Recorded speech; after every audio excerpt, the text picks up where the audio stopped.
সোহাগ, আপনাকে আপিল শুনানির সম্পর্কে এ পর্যন্ত যে তথ্যটি আছে আমার কাছে, যে বরাবরই কিন্তু যখন থেকে মনোনয়নপত্র জমার কার্যক্রম শুরু হয়েছে তখন থেকেই কিন্তু নিরাপত্তা বাহিনীর জোরদার দেখা গেছে। নির্বাচন কমিশন থেকে অন্যান্য যে জায়গাগুলো আছে, অর্থাৎ যেই জায়গায় নির্বাচনী কার্যক্রম করা হচ্ছে সেই জায়গায় কিন্তু নিরাপত্তা জোরদার করা হয়েছে।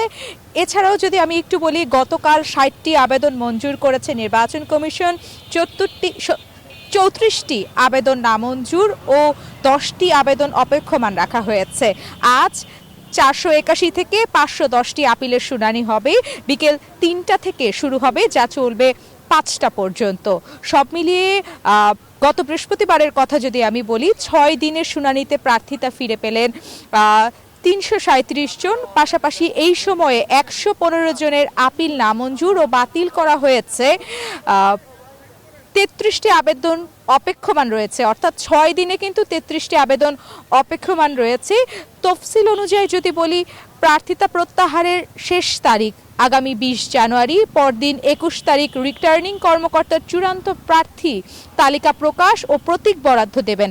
পরবর্তীতে 22 জানুয়ারি থেকে নির্বাচনী প্রচারণা শুরু হবে, যা চলবে 10 ফেব্রুয়ারি পর্যন্ত, এবং আগামী 12 ফেব্রুয়ারি কিন্তু অনুষ্ঠিত হতে যাচ্ছে জাতীয় নির্বাচন, এবং সকাল 7:30 থেকে বিকেল 4টা পর্যন্ত সেটি চলমান থাকবে।